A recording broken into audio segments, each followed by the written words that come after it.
बुद्धिस्टमा बौद्ध धर्ममा यसरी यो 4 सम्प्रदाय पनि छ। यो 4 सम्प्रदाय चाहिँ कसरी रहनु भएको होला, यसको एउटा इतिहास यो विशेष गरी वज्रगुरु पद्मसम्भवको आगमन पश्चात तिब्बतमा जो बुद्ध धर्मको व्यापक प्रचार भयो, यसलाई 2 चरणमा विभाजन गरेको पाइन्छ। पहिलो चरणमा प्रचार भएको बौद्ध धर्मलाई यो प्राचीन यिङमा परम्परा र पछिल्लो समयमा फेरि एकपटक तिब्बत भोटको इतिहासमा बुद्ध धर्म चाहिँ बिस्तारै बिस्तारै लाङ धर्म नाम गरेको राजाको नेतृत्वमा बुद्ध धर्म विस्थापित हुँदै गएपछि त्यस पछाडि फेरि भारतबाट बौद्ध विद्वानहरू पुनः भोटमा चाहिँ आगमन भएपछि फेरि पनि बुद्ध धर्म पुनरुत्थान भइसकेपछि त्यो पछाडिकोलाई शर्मापा नयाँ परम्पराको सुरुवात भयो र यो निङमापा र शर्मापा भनेर 2वटा परम्पराको बुद्ध धर्म व्यापक प्रचार हुने एउटा क्रमबद्ध रूपमा 2वटा परम्पराबाट यसरी सुरुवात भयो। यो शर्मापा परम्परामा साक्यापा, कग्युपा, गेलुपा 3वटा परम्पराहरू चाहिँ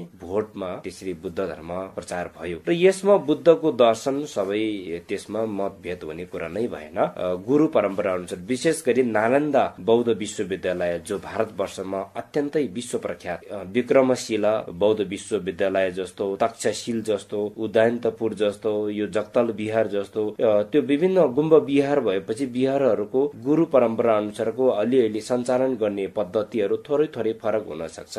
मूल बुद्धको दर्शन एउटै हो। त्यसरी भारतको विभिन्न बौद्ध विश्वविद्यालयहरूबाट आउनु भएको बौद्ध आचार्यहरू, बौद्ध उपाध्यायहरू, उहाँहरूले बौद्ध धर्मको दर्शनलाई व्याख्या विश्लेषण गर्ने शैलीहरू जनमानसको मति क्षमतालाई ध्यानमा राखेर प्रचार गर्दै गर्ने क्रममा अलिअलि यो परम्पराहरू फरक जस्तो हामीले देखिए तापनि मूल दर्शनमा कुनै पनि फरक नभएको हामीले बुझ्दछौँ। जस्तो अब तपाईँ यही सम्प्रदायबाट हुँदाखेरि मैले यो तपाईँलाई राख्न चाहन्छु यो प्रश्न पनि, आचार्य गुरु पद्मसम्भव अर्थात गुरु रिम्पोचे भनेर हामीले बोर्ड भाषामा भन्ने गर्छौं। यो विशेष गरेर गुरु पद्मसम्भव चाहिँ अब त्रिकाल बुद्ध पनि भनिएर पुकार्ने गर्दछन् हिमाली भेगमा र दोस्रो बुद्धको रूपमा पनि चिनिने गर्दछन्। अलिकति यसको एउटा संक्षिप्त एउटा परिचय एउटा हाम्रो श्रोतालाई बताइदिनुहोस्। धन्यवाद छ हजुरलाई। यो वज्रगुरु पद्मसम्भवलाई जसरी यहाँले भन्नुभएको जस्तै 3 कालको बुद्ध एवं प्रकारले दोस्रो बुद्ध भनेर चाहिँ हामीले सम्बोधन गर्ने गरिन्छ र उहाँ बौद्ध धर्मको इतिहासहरूमा हेर्दाखेरि उहाँ अत्यन्तै अतुलनीय योगदान रहेको हामी पाउँदछौँ र वज्रगुरु पद्मसम्भव भनेको बुद्ध अमिताभ बुद्ध साङ्गे होपामे अमिताभ बुद्धको उत्तम निर्माणकाया, हिन्दू धर्मको दर्शनहरूमा अवतारी भन्ने एउटा शब्दलाई प्रयोगमा ल्याइन्छ भने बौद्ध धर्मको दर्शन अनुसार निर्माणकाया भनिन्छ। यो बुद्ध अमिताभको उत्तम निर्माणकायको रूपमा उहाँको जन्म चाहिँ अहिले भने पाकिस्तानमा पर्दछ, यो स्वेत भ्याली भन्ने ठाउँमा, त्यो ठाउँमा उहाँको जन्म भयो र त्यस पछाडि सानै उमेरबाट नै बुद्ध धर्म दर्शनको व्यापक प्रचार गर्दै गर्दै उहाँले धेरै भन्दा धेरै भारतवर्षको बौद्ध आचार्य गुरुहरू समक्षबाट उहाँले दीक्षाहरू ग्रहण गरेर लौकिक र अलौकिक दुवै प्रकारको शक्तिहरू सिद्धिहरू उहाँले प्राप्त गर्नुभयो र शक्ति सिद्धिहरू प्राप्त भएपछि उहाँको जीवनी त धेरै लामो छ। संक्षिप्तमा भन्नुपर्दा प्राणीहरूको मति क्षमता अनुसारको विभिन्न ठाउँमा फरक रूपहरू प्रदर्शन गर्नुभएको उहाँको जीवनीमा उल्लेख भएको हामी पाउँदछौँ र पन्जाबको राजा पिटकधार नाम गरेको राजा जो चाहिँ धर्ममा विश्वास नगर्ने, उहाँलाई समेत पनि वज्रगुरु पद्मसम्भवको आश्चर्यजनक शक्ति र उहाँको प्रस्तुतिबाट प्रभावित भएर पिटकधार राजा समेत पनि उहाँ चाहिँ गुरुको शिष्य बन्न पुगे र उहाँको कारणले गर्दा अहिले रिवलसर भन्ने ठाउँमा पनि वज्रगुरु पद्मसम्भवको मूल एउटा तीर्थ स्थानको रूपमा हामी आज पनि दर्शन गर्न सकिन्छौँ र विशेष गरी उहाँको योगदान भारतवर्षमा जति योगदान छ उहाँको र त्यो भन्दा पनि अझै उहाँको योगदान चाहिँ हिमाली भोट क्षेत्रमा उहाँको योगदान बढी व्यापक रहेको हामी पाउँदछौँ। यो हिमाली भोट क्षेत्रमा वज्रगुरु पद्मसम्भव चाहिँ उहाँले जब चाहिँ 8औं शताब्दीमा तिब्बतको राजा ठिसौं देवचनको निमन्त्रणामा उहाँ तिब्बत भोटमा पाल्नु भएपछि सुरुमा सम्य विहार निर्माण गर्नुभयो। त्यस पछाडि राजा प्रजा समेत 25 जनालाई उहाँले शिष्यको रूपमा ग्रहण गरेर अभिषेकहरू प्रदान गर्नुभयो।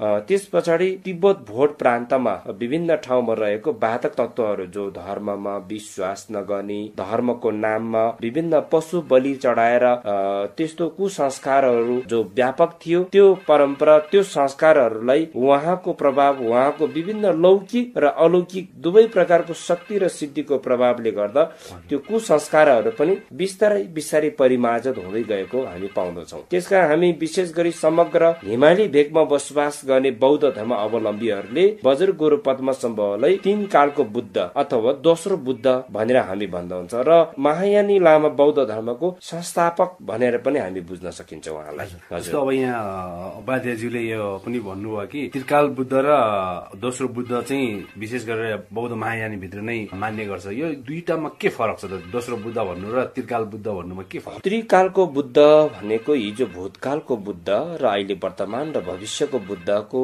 एकाग्र रूप भनेर पनि बुझ्न सकिन्छ अथवा प्रतिनिधि भनेर पनि बुझ्न सकिन्छ। दोस्रो बुद्ध भन्नुको तात्पर्य चाहिँ अहिले यो जम्बूद्वीपमा यसै अहिले यो भाद्रकल्प यो कलियुगमा भनौं अहिले शाक्यमुनि गौतम बुद्धलाई नै प्रथम बुद्ध भनेर हामी जनमानसले बुझिरहेको छ। बौद्ध दर्शनको इतिहास हेर्ने हो भने यो भाद्रकल्पमा हजारौं बुद्धहरू मध्ये शाक्यमुनि बुद्धलाई चौथौं बुद्ध भनेर भनिन्छ। तर हामी जनमानसको बुझाइमा के छ भने शाक्यमुनि बुद्ध नै प्रथम बुद्ध हो भनेर बुझाइ छ र त्यही बुझाइको आधारमा शाक्यमुनि गौतम बुद्ध चाहिँ प्रथम बुद्ध हो र उहाँको महापरिनिर्वाण पश्चात यो जम्बूद्वीपमा व्यापक बुद्धको दर्शनलाई प्रचार गर्ने विस्तार गर्ने योगदान वज्र गुरु पद्म सम्भवको अतुलनीय योगदान भएको कारणले उहाँले दोस्रो बुद्ध भनेर सम्बोधन गरेको। हिमाली भेगमा विशेष गरेर यो वज्र गुरु पद्म सम्भव अथवा गुरु रिम्पोचेलाई मानिने अनुयायी उहाँको फलोअरहरू हुन्छ। यहाँहरूले यसको यो तेर्दुन भन्ने हुन्छ निधि गुरु रिम्पोचेको, त्यसलाई कसरी चाहिँ खोज नीति गर्ने? नेपाल सरकारबाट पनि यसलाई सपोर्ट भनौँ या यसलाई के योगदान दिनुभएको छ नेपाल सरकारबाट अहिलेसम्म? यो अलि एकदमै महत्वपूर्ण कुरा यहाँले राख्नुभयो। यो नेपाल सरकार पुरातत्व विभागबाटलाई खासै यो विषयमा त्यति साह्रो चाहिँ सपोर्ट गरिरहेको जस्तो हामीलाई लाग्दैन आजसम्म चाहिँ। हुन त गुम्बा विकास समिति छ, स्थानीय विकास मन्त्रालय अन्तर्गतमा गुम्बाहरूको संरक्षण गर्ने जगेर्ना गर्ने काम धेरै थोरै भइरहेको छ र वज्र गुरु पद्म सम्भवको उहाँ चाहिँ ले भविष्यको प्राणीहरू भविष्यको मानवहरूलाई निधि धर्म भनेर उहाँको बाणीहरू उहाँको वचनहरूलाई जो लिपिमा उतारिसकेको त्यसलाई विभिन्न ठाउँहरूमा लुकाएर राख्यो र पछि उहाँको भविष्यवाणी अनुसार उहाँको प्राणीधान उहाँको प्रार्थना अनुकूल त समय मिलिसकेपछि जो उत्तम पुरुषहरूको जब जन्म हुन्छ उनीहरूले त्यो ठाउँबाट गुरुको वचनलाई प्रकाशन गरेर ल्याएर चाहिँ जनमानसमा प्रचार गरेको धर्म ग्रन्थलाई निधि धर्म भनेर यसलाई तेर्छ्यो भनेर लामा भाषामा भनिन्छ। र यो तेर्छ्योहरू नेपाल भित्रै मात्रै पनि जस्तै उपल्लो मुस्ताङमा प्रशस्तै वज्र गुरु पद्म सम्भवको तीर्थ स्थानहरू छ। नेपालको अहिले पनि धेरै धेरै ठाउँहरूमा जस्तै काठमाडौँकै फर्पिङ स्थितको शेषनारायण गुफा भनौं, यो त वज्र गुरु पद्म सम्भवले वास्तवमा वज्र गुरु पद्म सम्भवले सिद्धि प्राप्त गर्नुभएको महामुद्रको सिद्धि प्राप्त गर्नुभएको स्थान हो नेपालको फर्पिङ स्थित। एवं प्रकारले अब हर्लिसी छ, हर्लिसीमा अमर सिद्धि प्राप्त गर्नुभएको स्थानहरू छ र त्यो ठाउँहरूबाट कयौं सिद्धि प्राप्ति गुरुहरूले वज्र गुरु पद्म सम्भवले लुकाएर राख्नु भएको विभिन्न निधि धर्महरू प्रकाशन गरिएको हामीले पाउँदछौं र यसतर्फ त्यो वज्र गुरु पद्म सम्भवको तीर्थ स्थानहरू छ। ती ठाउँहरूलाई नेपाल सरकार पुरातत्व विभाग अथवा गुम्बा विकास समिति मार्फतबाट आजसम्म त्यस्तै सपोर्ट सहयोग त्यसलाई जगेर्ना गर्ने कामहरू भइरहेको जस्तो हामीलाई लाग्दैन। हजुर, जस्तो अब पुरातत्व विभाग भनौँ या नेपाल सरकारले योगदान त गर्नु भएको छैन या सहयोग दिनु भएको छैन भन्नु। हजुर, तर जस्तो अब यहाँ यो जुन गुरु पद्म सम्भवको निधि तेर्तन भनिन्छ हामीले, त्यो लुकाएर राखेको जस्तो कुरा गर्नुभयो। जस्तो यो लुकाएर राख्नु पर्ने कारण चाहिँ किन र लुकाएर राख्दाखेरि चाहिँ अब फेरि पुरातत्व विभागले कसरी चाहिँ त्यसलाई फेरि खोज नीति गर्ने, कसरी सहयोग गर्ने तपाईहरुलाई? यो वज्र गुरु पद्म सम्भवले लुकाएर राख्नु भएको ती धर्मको जुन पूजा वस्तु पूजामा प्रयोग गरिने ती सामग्रीहरू र ती धर्म ग्रन्थहरू यो जो कोहीले यसलाई निष्कासन गर्ने जो कोहीले यसलाई प्रकाशमा ल्याउने पनि यो हुँदैन। वज्र गुरु पद्म सम्भवले जो भविष्यवाणी गरेको व्यक्ति र जो चाहिँ व्यक्ति समय र ठाउँ अनुकूलताको व्यक्तिहरू जब जन्म हुन्छ ती व्यक्तिहरूले चाहिँ प्रकाशनमा ल्याउँदछ र ती व्यक्तिहरूले प्रकाशनमा ल्याएको र ती निष्कासन गरेको ती तत्त्वहरू जो अहिले उपल्लो मुस्ताङ जिल्लामै भन्ने हो भने मुस्ताङ जिल्लाको ठिनी भन्ने ठाउँमा वज्र गुरु पद्म सम्भवले को वज्र दोर्जे र उहाँले लगाउनु भएको वज्र यो वस्त्रहरू र उहाँले प्रयोग गर्नु भएको पूजा सामग्रीहरू पनि अहिले हामीले दर्शन पाउन सकिन्छ। ती चीजहरू चाहिँ त्यो समयमा वज्र वज्र गुरु पद्म सम्भव पछिको सिद्धि प्राप्ति गुरुहरूले त्यसलाई खोजी निजी गरेर त्यसलाई पत्ता लगाएर राख्नुभयो। अब यो चाहिँ यस्तो यस्तो थुप्रै छ अझै नेपालको विभिन्न ठाउँहरूमा। अब यसलाई नेपाल सरकारले यो चीजहरूलाई चाहिँ प्रति ध्यान दिनु आवश्यक छ। यो नेपालको मात्रै होइन, विश्वकै सम्पत्ति हो यो चीजहरू चाहिँ। जो चाहिँ वज्र गुरु पद्म सम्भवको भक्त, उहाँको भक्तजन त नेपालमा मात्रै सीमित छैन, विश्वव्यापी रूपमा चाहिँ उहाँहरू सबैको एउटा आस्थाको केन्द्र हो। त्यसकारण यसलाई चाहिँ अन्तर्राष्ट्रिय स्तरमा नै यो चीजहरूलाई सूचीकृत गराउनु चाहिँ आवश्यक छ जस्तो मलाई लाग्दछ। आचार्य गुरु पद्म सम्भव भन्ने बित्तिकै उहाँको मन्त्र पनि हामीले याद गर्नुपर्ने हुन्छ र यो 12वटा शब्द छ यसमा, ओम आहु वज्र गुरु प्रेम सिद्धि हुँ भनेर। यो मन्त्र जप गर्दा फाइदा के छ र यसलाई गर्नुपर्ने महत्वपूर्ण के छ? यो एक महत्वपूर्ण कुरा यहाँले राख्नुभयो। वज्र गुरु पद्म सम्भवको यो चित्त धारणी मन्त्र ओम आहु वज्र गुरु पद्म सिद्धि हुँ, यो मन्त्र जप गर्नुबाट सामान्यतया यो अनिकाल नलाग्नु, महामारी रोगहरू नफैलिनु, अनि अकाल मृत्यु नहुनु, विभिन्न झै झगडाहरू नहुनु, त्यस्तो फाइदाहरू त व्यापक चाहिँ उहाँको वाणीहरूमा चाहिँ उल्लेखित भएको हामी पाउँदछौँ। र यो वज्र गुरु पद्म सिद्धि हुँ, ओम आहु वज्र गुरु पद्म, यो 12वटा मन्त्र शब्द शब्दमा हेर्ने हो भने बुद्ध वाणी, भगवान बुद्धले प्रतिपादन गर्नुभएको 84,000 धर्म स्कान्त भनेर भनिएको छ। यो धर्म उपदेशहरूको सार सबै यसमा समावेश भएको हामी बुझ्दछौँ। यो कसरी भन्दाखेरि ओम आहु यो 3वटा शब्दको मात्रै व्याख्या गर्ने हो भने गम्भीर दार्शनिक कुराहरू यहाँ समावेश भएको पाउँदछौँ। यसले जस्तै धर्म काया, सम्भो काया, निर्वाण काया, बुद्धको 3 प्रकारको कायाहरूको अर्थलाई जनाउँदछ यसले। एवं प्रकारले बुद्धको काया वाका चितालाई पनि यसले जनाउँदछ। एवं प्रकारले यो पञ्च बुद्धहरूको पनि प्रतिनिधित्व गर्छ भनेर भनिएको छ ओम भन्ने शब्दले मात्रै पनि। त्यो वज्र गुरु पद्म सिद्धि हुँ यो शब्द आफैमा यति गम्भीर छ। वज्र भन्दाखेरि एउटा नित्य तत्व, नित्य वस्तुलाई बुझ्न जान्छ। जसरी वज्र गुरु पद्म सम्भवले अमर जीवन प्राप्त गर्नुभयो र बौद्ध दर्शनको चोटमा अमर जीवन भनेको परिनिर्वाणको अवस्था नै अमर जीवन हो। वास्तवमा बौद्ध धर्म अवलम्बीहरूको अन्तिम लक्ष्य भन्नु नै निर्वाण प्राप्त गर्नु हो। निर्वाण प्राप्त भइसक्यो भने त हामी त सधैँको लागि अमर जीवन प्राप्त भइसक्यो। त्यसकारणले वज्र त्यस्तो खालको एउटा नित्य, त्यो नित्य भनेको के हो त भन्दाखेरि परिनिर्वाण हो। गुरु चाहिँ गुरु भनेको अहिले हामीले सामान्यतया एउटा 2 शब्द शिक्षा दिने व्यक्तिलाई गुरु भनेर भनिन्छ, तर निर्वाण प्राप्त गर्न सक्ने मार्ग जसले देखाएको छ त्यसले गुरु भनेर हामी बुझ्दछौँ।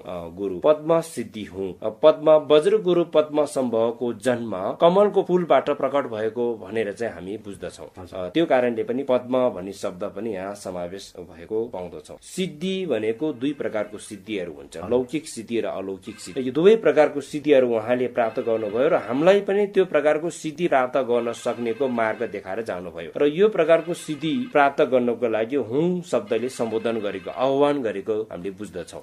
मलाई लौकिक र अलौकिक दुवै प्रकारको सिद्धिहरू प्रदान गर्नुहोस् भनेर वज्र गुरु पद्म सम्भवलाई आह्वान गरेको, प्रार्थना गरेको, सम्बोधन गरेको अर्थमा लाग्दछ। यो शब्दको अर्थ संक्षेपमा यसरी पनि व्याख्या गर्न सकिन्छ। यो दार्शनिक बुद्ध दर्शनसँग जोडेर व्याख्या गर्दा यसको गम्भीर चाहिँ अर्थहरू छ र यो समग्रमा ओम आहु वज्र गुरु पद्म सिद्धि हुँ यो मन्त्र जसले जप गर्छ त्यो व्यक्तिहरूको तत्कालीन विघ्न बाधाहरू हटेर जाने, त्यो व्यक्तिको जो ठाउँमा चाहिँ ठिक समयमा वर्षा हुने, अन्न बालीहरू राम्रो हुने र त्यो व्यक्तिहरूको विभिन्न हामीले देख्न नसक्ने तत्वहरू जो प्राणीहरू छ अलौकिक रूपमा रहेको, तिनीहरूले पनि कुनै प्रकारको हानि नोक्सानी पुर्याउन नसक्ने त्यस्तो प्रकारको फाइदाहरू वज्र गुरु पद्म सम्भवकै वाणीहरूमा उल्लेखित भएको पाउँदछ। जस्तो तर अब यहाँ 12वटा यो शब्दलाई, यो मन्त्रलाई जप गर्दाखेरि कुनै अब्स्टिकलहरू हामीले हटाउन सकिन्छ भन्यो, तर मान्छेलाई भोकको पेटमा त त्यो मन्त्र त याद आउँदैन। एकदम राम्रो। अब यो यस्तो समाज छ हाम्रो अहिले यहाँ होइन, जुन एउटा नैतिकता हराइरहेको समाज छ र त्यही माथि पनि हाम्रो नेपाल त एउटा गरिबीको रेखा मुनि छ। यस्तो एउटा देशमा चाहिँ हाम्रो यो जस्तो आचार्य गुरु पद्म सम्भवको यस्तो मन्त्रले कसरी चाहिँ फाइदा गर्नु छ यसको पनि अलिकति यो वास्तवमा यो एउटा श्रद्धा भक्तिसँग जोडिएको विषय हो। यो मन्त्र जप गरेर भोग तिर्का हटाउने भन्ने अर्थ चाहिँ कस्तो प्रकारले बुझ्नु पर्दछ भन्दा यो मन्त्र उच्चारण गरेर मन्त्रको एउटा गिन्ती गरेर संख्या पुर्याउने ठुलो कुरा हो। यो एउटा समाधिसँग जोडेको तत्व हो। यो जप साधना, जप र साधना भनेको छ मन्त्र उच्चारण गरिन्छ र ध्यान भावनामा संलग्न भएर यो साधना गरिन्छ र यो साधना ध्यान भावना भनेको एउटा श्रद्धा र भक्तिमा आधारित भएर साधना गरिने पद्धति हो। यो साधना जति गर्दै जान्छ त्यति नै हाम्रो चित्त स्थिर हुँदै जान्छ। वास्तवमा अब हाम्रो शारीरिक शक्ति भन्दा मानसिक शक्ति कयौं गुणाले बलियो हुने तत्व हो। यो वैज्ञानिकले पनि पुष्टि गरेको चिज हो। त्यसकारण मानसिक शक्ति, यो मानसिक सन्तुलनलाई एकाग्रमा राख्ने एउटा माध्यम पनि, मानसिक सन्तुलनलाई एकाग्रमा राख्न एउटा अभ्यास गर्दै गर्दै गर्दै गयो। जब हाम्रो चित्त स्थिर भयो, हामीले आफ्नो मानसिक सन्तुलनलाई एकाग्रमा राख्न सक्यो भने हामीले जस्तो दुःख पीडा समस्यालाई पनि सजिलैसँग सामना गर्न सक्नेको शक्ति, त्यो क्षमता हामीमा विकास हुन्छ। त्यो त्यस्तो एउटा मनमा शान्ति, सन्तुष्टि, आनन्द, त्यो तत्त्वहरूले मजबुत भइसकेपछि मानिसलाई कुनै पनि बाहिरी तत्त्वहरूले बाधा बिघ्न पुर्याउन सक्ने, सजिलैसँग आक्रमण गर्न सक्ने त्यो हुँदैन। त्यो अर्थमा यो समाधिसँग, ध्यानसँग अथवा यो चित्तलाई एकाग्रमा राख्न सक्नेको त्यो अभ्याससँग जोडेको कारणले यसलाई एउटा आध्यात्मिक दर्शनको माध्यमबाट व्याख्या गरिने एउटा पाटो छ। अर्को पाटोबाट यो मन्त्र जप गर्यो भने ग्रह दशा हटेर जान्छ, यो मन्त्र जप गर्यो भने विभिन्न विघ्न बाधाहरू हटेर जान्छ भनेर व्याख्या गर्ने त्यो अर्को पाटो हो। हजुर, भनेपछि यसले गरिबी र यो एकदम आर्थिक विकासमा कुनै सहयोग हुँदैन र यसले चाहिँ अब मान्छेले त भोको पेटमा त अघि पनि भनिहालेँ मैले, धर्म खोज्दैन मान्छेले। एकदम पहिलो कुरो उसले आफ्नो भोक नै उसले सोच्दछ पहिला, एकदम त्यसपछि मात्र आर्थिक विकासपछि मात्रै मान्छेले धर्मको कुरा गर्नु खोज्छ। र यसलाई चाहिँ यो कसरी चाहिँ यो जोड्नुहुन्छ तपाईँले यसलाई? यो एउटा अब जीवन सार्थक बनाउने विषयसँग हामीले बुझ्नु पर्दछ। यो किनभने भौतिक वस्तु र आध्यात्मिक वस्तु, भौतिक वस्तुहरू यो मन्त्र जप गरेर हामीलाई सम्पत्तिले भरिपूर्ण हुने, मनोकांक्षा परिपूर्ति हुने विषय त्यो भौतिक वस्तुको बुझाइसँग जोडेर हामीले भन्ने गर्दछौँ। र यो मन्त्र जप साधनाको माध्यमबाट विशेष गरी चित्तलाई एकाग्रमा राख्न सक्यो, सन्तुष्टि आनन्दको विकास गर्न सक्यो। त्यसको कारणले गर्दा हाम्रो चरित्रमा सुधार आउँछ। हामी मानवमा एउटा सदाचारी, एउटा नैतिकताको विकास भइसकेपछि मानिसलाई त्यो बाहिरी चिजहरूको आवश्यक भनौँ, बाहिरी चिजहरूले मान्छेले दुःख दिने, जस्तै आर्थिक रूपमा संकट पर्यो, आर्थिक रूपमा संकट पर्यो भनेर मान्छे आतिनी, मान्छेले जुन आफ्नो कर्म पनि कुकर्म काम गर्ने, आर्थिक संकलनको लागि, भौतिक सम्पत्ति आय अर्जनको लागि मान्छेले दुष्ट कर्म कुकर्म गर्न पनि पछि लाग्दैन। र यो एउटा सत्कर्मबाट नै हामीले आर्थिक पनि संकलन गर्नुपर्छ। जीवन चाहिँ सञ्चालन गर्नुको लागि कुकर्म गर्नुभन्दा सत्कर्मबाट नै जीवन चाहिँ यापन गर्नु पर्दछ भन्ने सबै मान्छेमा यो चेतनाको विकास भयो भने जीवन यापन गर्ने क्रम र जीवन यापन गर्नेको यो शैलीमा पनि सुधार आउँछ। मानिस यो शैलीमा सुधार आयो भने मानव माटममा अब चोरी डकैती गर्ने, लुटपाट गर्ने त्यो कुराहरू न्यूनीकरण हुँदै गयो भने यसले सबै मान्छेमा अब नैतिकको विकास हुने, ज्ञानको विकास हुँदै गएपछि मानिसमा त्यस्तो आर्थिक रूपमा समस्या हुने त्यो कतै हुँदैन जस्तो मलाई लाग्छ। हजुर, भनेपछि यो त बडो महत्त्वपूर्ण र यो त हामीले सधैँ दैनिक जीवनमा गरिरहनु पर्ने पर्छ, किनभने यसले त समाजलाई, आफ्नो व्यक्तिगत जीवनलाई नै यसले लाभ हुने रहेछ। हजुर हजुर, यसले समाजलाई विकास गर्ने, समाजमा एउटा आदर्श समाजको स्थापित गर्न सक्ने र यसले घरको जो अभिभावकहरूले आफ्नो घरको सन्तानलाई राम्रो संस्कार सिकाउनु पर्दछ। राम्रो संस्कार भनेको के हो त? राम्रो संस्कार भनेको नैतिक शिक्षा हो भनेर स्कुलमा शिक्षक शिक्षिकाहरूले सिकाउँछ भने घरमा यो बुद्धको दर्शन, वज्र गुरु पद्म सम्भवको यो मन्त्र जप साधनाको माध्यमबाट हामीले आफ्नै घरमा पनि एउटा राम्रो संस्कारको सुरुवात गर्ने, अभिभावकहरूलेबाट नै यो संस्कारको सुरुवात गर्न सकियो भने यसले एउटा जप मन्त्र जप्ने कुरा मात्रै ठूलो कुरा होइन। यसले यो मन्त्र जप सँगसँगै हामीले बोली वचन कस्तो गर्नुपर्ने, मनको सोच विचार कस्तो गर्नुपर्ने, शारीरिक क्रियाकलापहरू कस्तो गर्नुपर्ने भन्ने शिक्षा पनि यो सँगै जोडेर आउँछ। भनेपछि त हाम्रो यो नेपाल सरकारको शिक्षा नीतिसँग जोडिएर आयो कुरा। एकदम जस्तो अब आधुनिक शिक्षाको चाहिँ एक किसिमको विकास त भयो, तर त्यसले समाजलाई नैतिक शिक्षाको कमी भएको एउटा महसुस बनायो र आध्यात्मिक शिक्षामा चाहिँ फेरि नैतिक शिक्षा चाहिँ छ। आधुनिक शिक्षाको कमीले गर्दाखेरि नि यो आधुनिक शिक्षा र आध्यात्मिक शिक्षामा बस्ने समाजलाई जोड्नुको लागि के गर्नुपर्छ त किम्बोला? यसलाई जोड्नको लागि अब अहिले आध्यात्मिक शिक्षा भनेर जो यो दर्शनको कुराहरू पढाउने सिकाउने गरिरहेको छ त्यो गुम्बामा मात्रै सीमित हुनु हुँदैन, मन्दिरमा मात्रै सीमित हुनु हुँदैन।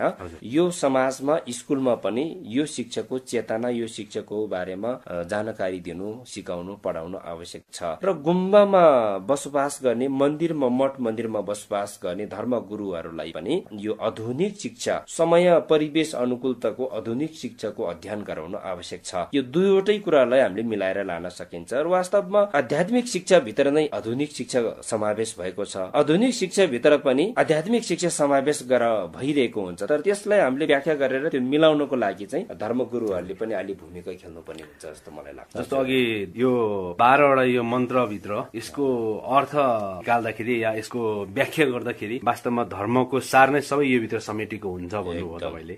भनेपछि यो धर्मको सबै सार नै यो भित्र समेटिएको छ भने फेरि यो भित्र 4वटा परम्परा चाहिँ कसरी छुट्नु भयो त यसमा? किन यो सार भित्र नै यो एउटै धर्म किन उज्दी भएन? यो महायान भित्र नै जस्तो अब 4वटा छ हैन, यो धर्म त्यो धर्म भनेर यो कसरी छुट्नु भयो त? गुरु परम्परा पूजा पाठ गर्ने शैलीहरूमा मात्रै थोरै फरक भएको हामी पाउँदछौँ। 4वटै परम्पराको गुरुहरूले नै यो मन्त्रको साधना गरिरहेको पनि हामीले पाउँछौँ र यसलाई प्राथमिकता दिनु र नदिनु मात्रै फरक हो। अब आफ्नो आफ्नो गुरु परम्परा अनुसारको जस्तै महायानी बौद्ध धर्ममा त्यसभित्र पनि तन्त्र परम्पराको साधना गरिने गुरुहरूले आफ्नो आफ्नो इष्टदेव, एउटा इष्टदेवको विधि, कुन इष्टदेवको विधिको अभिषेक आफूलाई प्राप्त भयो, कुन इष्टदेवको दीक्षा आफूलाई प्राप्त भयो, त्यही इष्टदेवको साधनालाई प्राथमिकता दिएर त्यसलाई जीवनमा त्यसलाई साधना गरिने पद्धति। त्यो क्रममा अलिअलि अरूहरूले चाहिँ त्यति वज्रगुरु पद्मसम्भवको मूल मन्त्र साधनालाई प्राथमिकता नदिएको पनि हुन सक्छ। तर वज्रगुरु पद्मसम्भवको यो 12वटा मन्त्रलाई साधना नगर्ने वास्तवमा तिब्बत भोटबाट आएको 4 परम्परामा कुनै पनि परम्पराको गुरुहरू छैन जस्तो मलाई लाग्छ। वज्रगुरु जस्तो अब हाम्रो पूर्वमा चाहिँ अहिले यो हाम्रो भर्खरै यस्तो वज्रगुरु मन्त्र जप गर्ने कार्यक्रम गर्दै छ र गत वर्ष पनि यसरी यसको आयोजना गर्नु भएको थियो र यस वर्ष पनि दोस्रो वज्रगुरु ताप्लेजुङ दोस्रो वज्रगुरु भनेर आयोजना गर्दैछ। यो वज्रगुरु आयोजना गर्दाखेरि जस्तो कुनैले 10 लाख भनिन्छ, कुनैले 1 करोड भनिन्छ, यो यसरी यो वज्रगुरु गर्दाखेरि फाइदा लाभ के हुन्छ त हाम्रो समाजलाई? यो वज्रगुरु जप गर्ने वज्रगुरु पद्मसम्भवको भविष्यवाणी जो कर्मलिङ्ग नाम गरेको गुरुले प्रकाशनमा ल्याएको धर्म ग्रन्थमा उल्लेख भएको छ।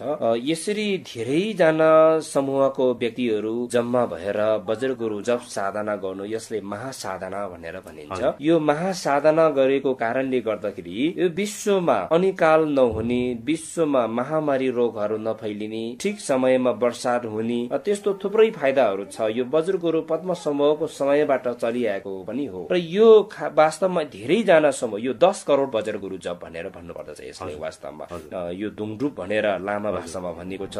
यसरी धेरै समूह जम्मा भयो भने 10 करोड र 10 करोड भन्दा बढी पनि सायद जप गर्न सकिन्छ र यो 10 करोड जप गर्यो भने हामीले चाहिँ एउटा लौकिक सिद्धि प्राप्त हुन सक्ने, विभिन्न बाधा विधाहरू हटाएर अलौकिक अथवा परम सिद्धि आफ्नो मति क्षमता अनुसार अथवा आफ्नो पूर्व जन्मको कर्मको फल अनुसार धर्म पुण्य गर्दै गर्दा कसैले फल धेरै पाउने, कसैले पुण्यको फल थोरै पाउनु, त्यो पूर्व जन्मको कर्मको फल यस जीवनको आफ्नो आफ्नो सोच विचार श्रद्धा भक्ति बलियो हुनु बलियो नहुनु त्यसमा पनि निर्भर हुने कुरा हो। तर राम्रो विधिवत तरिकाले 10 करोड वज्रगुरु जप गर्न सकियो भने वज्रगुरु पद्मसम्भवको त्यो अवस्था, त्यो ज्ञानलाई, त्यो सिद्धिलाई हामीले प्राप्त गर्न सकिन्छ भनेर वज्रगुरु पद्मसम्भवको वाणीमा उल्लेखित भएको पाइन्छ। यसले त निकै सुन्दर शान्ति समाजको निर्माण गर्ने एकदम विशेष गरी त हामी हिमाली भेगबाट चलिआएको महायानी लामा बौद्ध धर्म परम्परामा यो अत्यन्तै आवश्यक छ। किन भन्दा यो बुद्धको दर्शन मात्रै नभइकन जन्म मृत्यु संस्कार हुन त बुद्धको दर्शनलाई नै मूल आधार मूल प्राथमिकता दिएर यो पूजा पाठहरू वाचन गर्ने परम्परा चलिआएको छ। जन्म मृत्यु संस्कारको यो पूजा विधिहरू सबै वज्रगुरु पद्मसम्भवकै निर्देशनबाट सञ्चालन भएर आएको हामीले बुझ्दछौँ। भनेपछि अब यो मन्त्र जप गर्दाखेरि चाहिँ निकै नै लाभ हुने हो। हजुर, यो धेरै लाभ हुन सक्ने र विशेष गरी यो अहिले पशु बलिहरू चढाउने परम्परा प्रथा प्रचलन विभिन्न ठाउँमा हिजो पनि थियो, आज पनि कति ठाउँमा यो भइरहेको छ। यो हुन त एउटा संस्कार हो, एउटा अज्ञानताको कारणले पनि पशु बलि प्राण हत्या गर्ने यो प्रथा प्रचलन अहिले पनि छ। हिजो तिब्बत भोटमा वज्रगुरु पद्मसम्भवले यसलाई परिमार्जन गर्नको लागि धेरै प्रकारको उपायहरू उहाँले अपनाउनु भयो। अहिले महायानी लामा बौद्ध धर्म गुरुहरूले पूजा पाठ गर्ने सन्दर्भमा तोरमा एउटा पिठोको डल्लो बनाएर विभिन्न आकृति बनाएर चाहिँ चढाउने गर्दछ। त्यो स्थानीय देवी देवताहरू सिमी भूमिहरूलाई समेत पनि यो वज्रगुरु जप पूजा गर्दाखेरि हाम्रो आँखाले देख्न नसक्ने अदृश्यहरूमा रहेको अनगिन्ती प्राणीहरू हुन्छ, ती प्राणीहरूलाई समेत पनि खुसी बनाउने विभिन्न प्रकारको पिण्डहरू दिएर विभिन्न प्रकारको पूजा वस्तुहरू समेत उनीहरूलाई अर्पण गरेर खुसी बनाउने त्यस्तो विधिहरू समेत पनि यो जप साधनासँग जोडेको पाउँदछ। आचार्य गुरु पद्मसम्भव अर्थात गुरु रिम्बुचे 8औं शताब्दीतिर पालको मार्ग हुँदै तिब्बतमा पाल्नु भएको हामीले इतिहास इतिहासमा पढ्न पाइन्छौँ या हाम्रो यो इतिहासमा छ यसरी। र यो यसरी उल्लेख गर्दाखेरि नेपालमा चाहिँ यसको पनि तीर्थस्थल छ गुरु पद्म सम्भवको, उहाँ तिब्बत जाने क्रममा। हजुर, यसको तीर्थस्थलहरूको यो महत्व चाहिँ के कस्तो छ? वास्तवमा तिब्बतमा बज्र गुरु पद्म सम्भवको आगमन हुनुभन्दा पहिला नेपालमा धेरै समय उहाँले बस्नु समय बिताउनु भयो। अहिले काठमाडौँको शेषनारायण गुफा भनौँ, एवं प्रकारले अहिले ऋखिश्वर भनेको अहिले यो दामनमा पर्दछ, अनि तेमलमा भयो, एवं प्रकारले उपल्लो मुस्ताङमा समेत पनि रहेको छ। त्यसरी नै बज्र गुरु पद्म सम्भवको मूल तीर्थस्थान अहिले हर्लिसीमा जुन ठाउँमा अमर सिद्धि प्राप्त गर्नुभएको भनेर चाहिँ उहाँको जीवनीमा हामी पाइन्छौँ। र खर्पिङको यो शेषनारायण गुफा जुन छ त्यो बज्र गुरु पद्म सम्भवले वास्तवमा महामुद्रको विद्याधार जो बौद्धित्व ज्ञान प्राप्त गर्नुभएको स्थानको रूपमा मान्दछौँ। र तीर्थ स्थान बज्र गुरु पद्म सम्भवको एकदमै महत्वपूर्ण तीर्थ स्थान जो उहाँको जन्म अहिले पाकिस्तान भित्र पर्ने श्वेत भेली भन्ने ठाउँमा भयो। अनि एवं प्रकारले अहिले पन्जाबको अहिले रिवलसर भन्ने ठाउँमा उहाँले शक्ति सिद्धि प्रदर्शन गर्नुभएको स्थान पर्यो त्यो। अनि तिब्बतमा राजा प्रजाहरूलाई अभिषेक दिनुभएको जो सम्य विहार निर्माण गर्नुभएको त्यस्तो थुप्रै तीर्थ स्थानहरू छ। तर उहाँको जीवनीमा अध्ययन गरेर हेर्दाखेरि महत्वपूर्ण जीवनीसँग जोडेको तीर्थ स्थान त नेपालमै रहेछ भन्ने हामीलाई लाग्छ। नेपालको यति चाहिँ उहाँले ज्ञान प्राप्त गर्नुभएको, अमर सिद्धि प्राप्त गर्नुभएको र विभिन्न दानवहरूलाई समेत पनि उहाँले धर्मको बसमा ल्याएर धर्मको मार्गमा चाहिँ प्रवेश गराउनु भएको त्यस्तो महत्वपूर्ण स्थानहरू नेपालमा चाहिँ एकदम व्यापक भएको हामीले पाउँदछौँ। जस्तो अब हामीले गुरु छेन्गे भन्छौँ, हामीले यो 8वटा रूप धारणाहरू छ, यसको व्याख्या गरिदिनुहोस् न छोटो। यो अहिले मैले यस विषयमा भन्नुपर्दा वज्र गुरु पद्म सम्भवले विभिन्न समय परिस्थिति र विनियोजन भनेको व्यक्तिहरूको फरक मति क्षमता भएको कारणले गर्दा फरक समयमा फरक व्यक्तिहरूलाई फरक रूप धारणा गर्नु भएको पाउँदछ। यसमा विशेष गरी 8 प्रकारको रूपहरू उहाँले प्रदर्शन गर्नुभयो। र यसमा गुरु लोदेन छोक्से भनेर चाहिँ वज्र गुरु पद्म सम्भव एक समयमा चाहिँ जो उहाँले कुनै ठाउँमा एउटा गुरु थापना गरियो, त्यो गुरुबाट दीक्षा लिएर साधना गर्दाखेरि सिद्धि प्राप्त गर्नुभयो र बुद्ध धर्मको सूत्र तन्त्रको दर्शनमा अध्ययन गरेर महापण्डितको उपाधिहरू प्राप्त गर्नुभयो। त्यस्तो अवस्थाको नाम फेरि अलिक फरक छ। अनि एवं प्रकार गुरु शाक्य संगे भन्नेहरू छ फेरि हैन। त्यस्तो अवस्थामा फेरि वज्र गुरु पद्म सम्भवले फेरि भिक्षुको शील ग्रहण गर्नुभएको रूप पनि छ फेरि। एवं प्रकारले वज्र गुरु पद्म सम्भवले यो दानवहरूलाई बसमा ल्याएर चाहिँ धर्मको शिक्षामा धर्मको मार्गमा प्रवेश गराउनु भएको अवस्थाको फरक रूप पाइन्छ फेरि। यसरी चाहिँ फरक जीवन लीलासँग जोडेको र प्राणीहरूले धर्मको मार्गमा प्रवेश गराउने समय सान्दर्भिक उहाँले फरक रूपहरू प्रदर्शन गर्नुभएको विशेष गरी 8 प्रकारको रूपहरू जसलाई गुरु छङ्गे भनेर गुरु पद्म सम्भवको अष्टकाया भनेर हामी बुझ्दछौँ। त्यो फरक रूपहरू उहाँको लीला र उहाँले शक्ति सिद्धिहरू धर्म दीक्षाहरू प्रदर्शन गर्नुभएको समय अवस्था अनुसारको फरक रूपहरू भएको बुझ्दछौँ। जस्तो अब गुरु रिम्बुचे चाहिँ हाम्रो नेपालमा चाहिँ अब अलिकति निङमा परम्पराले मात्रै मान्नुपर्ने जस्तो खालको पनि एउटा जनमानसमा बसेको छ। कुन समुदायले मात्र गर्नुपर्ने भन्ने यस्तो एउटा गलत धारणा छ नि, यसलाई कसरी अलिकति प्रश्न पारिदिनुहोस्। यो हजुर हिमाली भोटबाट आएको महायानी लामा बौद्ध धर्ममा वज्र गुरु पद्म सम्भवको मूल मन्त्रलाई जस्तो चारै परम्पराको चारै सम्प्रदायको गुरुहरू सबैले यसले अनुसरण गर्नु नितान्त आवश्यक छ। किन भन्दा वज्र गुरु पद्म सम्भव महायानी लामा बौद्ध धर्मको संस्थापक भन्दा पनि कुनै फरक पर्दैन। अनि यो निङमापा परम्पराको गुरुहरूले मात्र वज्र गुरु पद्म सम्भवको मूल मन्त्रलाई साधना गर्ने र यो निङमापा परम्पराले मात्रै प्राथमिकता दिने यो होइन, यो सबैले नै प्राथमिकता दिनु पर्दछ। सबैले प्राथमिकता दिइरहेको छ, तर आफ्नो गुरु परम्परा अनुसारको इष्ट देवको साधनालाई प्राथमिकता दिएको हामी पाउँछौँ। तर वज्र गुरु पद्म सम्भवलाई को साधनालाई प्राथमिकता दिएको कसैले दिएको छ कसैले दिएको छैन, तर धेरै थोरै साधना सबै गुरुहरूले गरिरहेको छ र सबैले यसलाई प्राथमिकता दिनु चाहिँ एकदम आवश्यक छ। किन भन्दाखेरि वज्र गुरु पद्म सम्भवको कारणले गर्दाखेरि बुद्धको सूत्र तन्त्र जतै पनि भगवान बुद्धले प्रतिपादन गरेको यो अहिले हामी त्रिपिटक भनेर भनिन्छौँ, यो सबै बुद्ध वाणीहरू भोट भाषामा अनुवाद गराउनुमा र जुन बेला संस्कृत पालीमा भएको बुद्ध वाणीहरूलाई भोट भाषा लिपिमा अनुवाद गराउनेमा उहाँबाट नै सुरुवात भएर उहाँले अथक प्रयास गर्नुभयो। त्यो कारणले उहाँको योगदान र उहाँ नै लामा बौद्ध धर्मको मूल संस्थापक कारणले गर्दा पनि अहिले वज्र गुरु पद्म सम्भवको यो 7 शब्द प्रार्थना भन्ने यो एउटा प्रार्थना प्रार्थना छ हौ उर्किन युल्किन नुब्जाङछम भन्ने त्यो प्रार्थना चाहिँ अहिले निङबाबा परम्परा मात्र नभएकन चारै परम्पराको गुरुहरूले वाचन गरेको हामी पाउँदछौँ।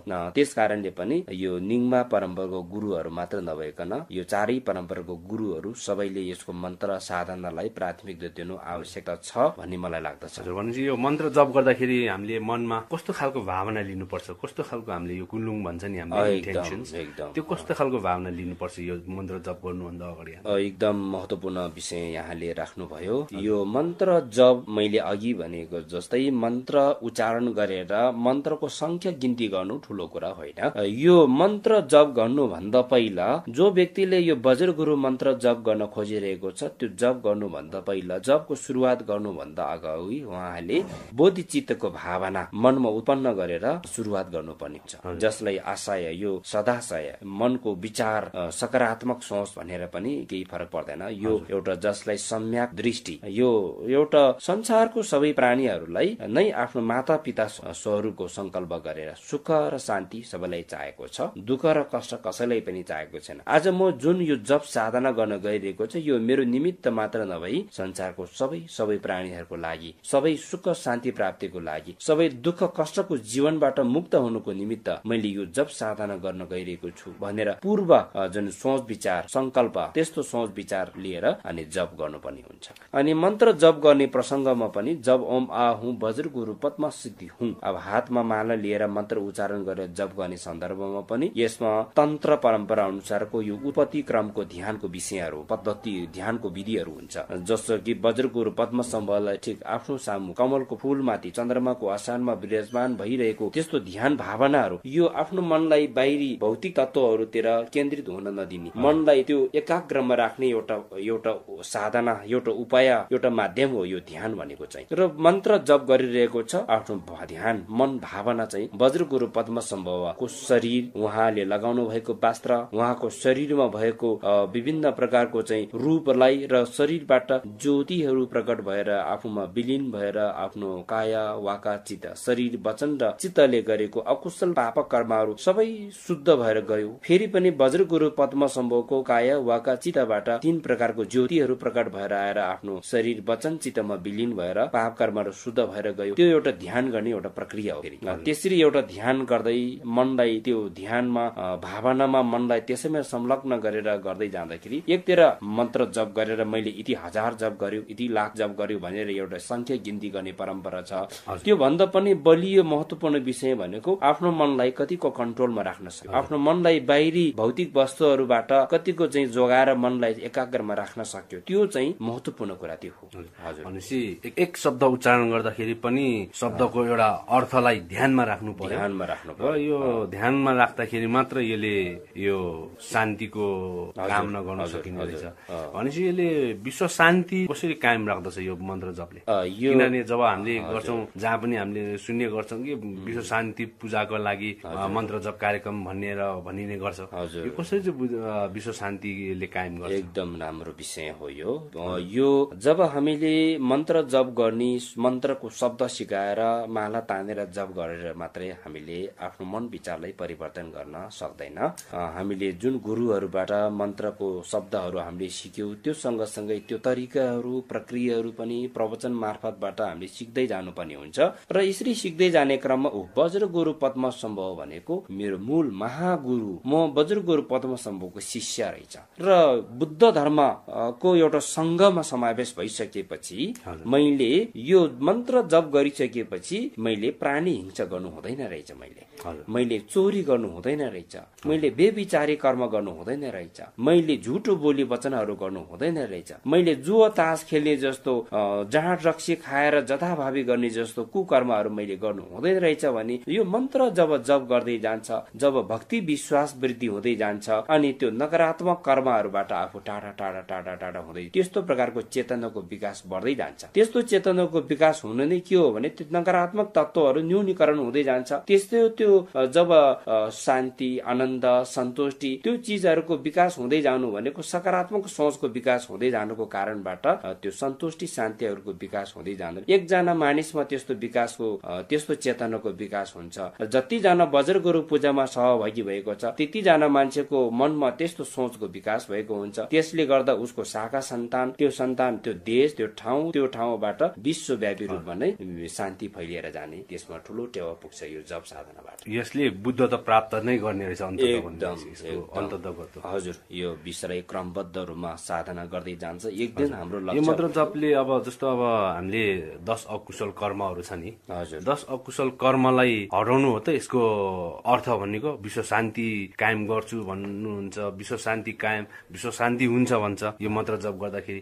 मतलब यसको के यो 10 अकुशल कर्मलाई हटाउने हो त यसको एकदम आन्तरिक कुरा भन्दाखेरि। 10 अकुशल कर्मलाई हटाउनु नै विश्वमा शान्ति कायम गर्नु हो। हजुर खेमुला तपाईँको व्यस्तताको बावजुद पनि तपाईँले समय धन्यवाद। र अन्त्यमा तपाईँले के भन्नुहुन्छ कि हाम्रो गुरुङ समुदायलाई जस्तो समुदायलाई विशेष गरेर, किनभने यो कार्यक्रम शान्तिका आवाज कार्यक्रम यो ताप्लेजुङमा बस्ने गरेको छ अहिले, त्यहाँ पूर्वको गुरुङहरूलाई केही सन्देश राख्नु चाहनुहुन्छ कि? हजुर विशेष गरी ताप्लेजुङमा यो दोस्रो पटक वज्र गुरु जप पूजाको यो आयोजना गर्न गइरहेको मैले यो खबर सुन्न पाउँदा मलाई धेरै खुसी लागिरहेको छु। र यो पूजा कार्यक्रम कुनै समुदाय विशेषको कार्यक्रम नभइकन समग्र हामी बौद्ध धर्म अवलम्बीहरू र शान्ति प्रेमीहरू सबैको यो सामूहिक कार्यक्रम भएको कारणले गर्दा यो कार्यक्रममा पूर्व अञ्चलमा बसोबास गर्नुहुने सम्पूर्ण गुरुङ जातिहरू, सम्पूर्ण चाहिँ बुद्ध धर्म प्रेमीहरू लगायत शान्ति प्रेमी भक्तजन, शान्ति प्रेमी महानुभावहरू सबैजना यो कार्यक्रममा सहभागी भएर यो कार्यक्रम मार्फतबाट हामीले भगवान बुद्धले प्रतिपादन गर्नुभएको शिक्षा प्रवचन मार्फतबाट सुनौं, सिकौं र जीवन शैलीलाई परिवर्तन गर्नेमा ठूलो टेवा पुग्नेछ भन्ने म विश्वास दिलाउन चाहन्छु। र पूर्व अञ्चलमा बसोबास गर्ने सम्पूर्ण जनालाई यो पूजा कार्यक्रममा सहभागी भएर र यो पूजा विश्व शान्ति पूजा अत्यन्तै सफलताको साथ सम्पन्न होस् भन्ने शुभकामना पनि म यसै रेडियो मार्फतबाट प्रस्तुत गर्न चाहन्छु। धन्यवाद। हस् त, धन्यवाद। आजका लागि भने हाम्रो कार्यक्रमको निर्धारित समय समाप्त भइसकेको छ। यतिन्जेल कार्यक्रम शान्तिका आवाज सुनेर साथ दिनुभएकोमा तपाईँ सबैलाई धन्यवाद। त्यसै गरी प्राविधिक मित्र भरतमणि पौडेललाई धन्यवाद दिँदै अर्को हप्ता पुनः भेट्ने बाचा सहित म निमारेन्जी शेर्पा पनि बिदा चाहन्छु। धन्यवाद। तपाईँ हामी सबैको मङ्गल होस्। धर्मको ध्वनि फैलियोस्, बुद्ध वाणी गुन्जियोस्, विश्व नै ढकमक